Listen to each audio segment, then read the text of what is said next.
हरिओम. आत्माराम भाग 10. 7व्या ओवीमध्ये आपण पाहिलं, आता वंदिन सद्गुरु स्वामी, जेथे राहिले तोची मी, आणि निवारिली निजधामी पाचही जेणे. 8व्यामध्ये तया निजपदाकडे आनंदे वृत्ती वावडे, पद लाधलिया जडे तद्रूप होऊनी. 9व्या ओवीमध्ये स्वामी कृपेचा लोट आला, मज सरोवरी सामावला, पूर्ण जालिया उचंबळला अनुभव उद्गार. अर्थात गुरु आणि शिष्य यांच्या संवादातला हा शिष्य आपला अनुभव सांगतो की माझ्यावर आधी स्वामींची कृपा झाली आणि म्हणून मग स्वामींशी मी एकरूप झालो, आणि एकरूप झाल्यामुळे काय झालं, मला माझे अनुभव असे सांगावेसे वाटत आहेत. म्हणून पूर्ण जालिया उचंबळला अनुभव उद्गार. आता 10व्या ओवीमध्ये परत तेच आहे. कसं, स्वरूप जरी बदललं तरी सद्गुरू कृपेचाच इथे परत परत वारंवार उल्लेख केलेला आहे. तो कसा, माझे सद्गुरू कृपेचे बळ.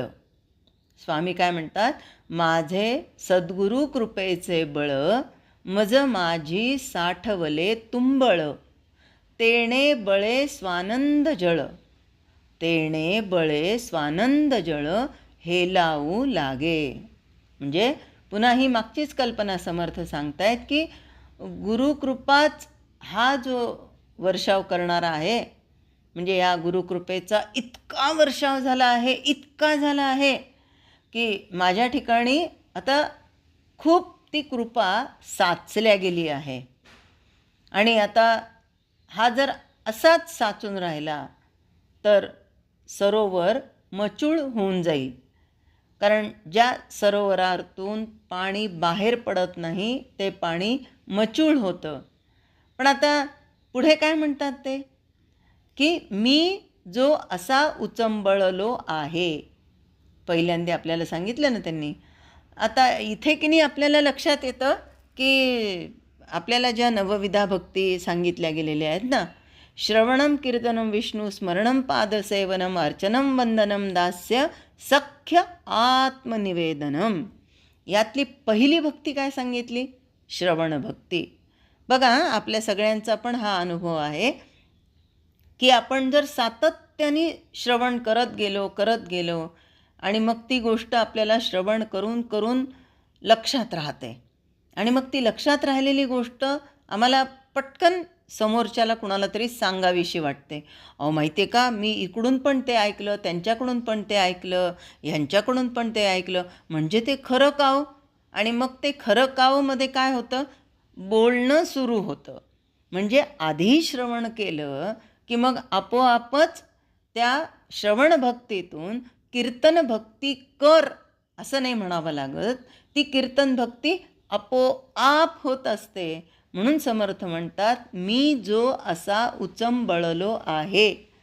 पण ह्यासाठी काय लागतं, यासाठी सद्गुरू कृपेचं बळ लागतं. आणि ते मग ते कुठे आहे, मज माझी साठवले तुंबळ. मग ही सद्गुरू कृपा मिळवण्यासाठी एकतर आत्ता क्रियमाण कर्म हे माझं सातत्याने सत्कर्म असावं, नाहीतर पूर्वजन्मीचं कर्म हे सत्कर्म रूपानं संचितामध्ये गेलेलं आणि ते प्रारब्ध रूपाने मला उपभोगण्यासाठी आलेलं असल्यामुळे माझे हे स्वानंद जल आहे. मग स्वानंदाचं जे सामर्थ्य आहे ते उचंबळू लागलेलं आहे, हेलकावू लागलेलं आहे. जेव्हा हेलकावतं म्हणजे त्याच्यावर आता लाटा उठत आहेत.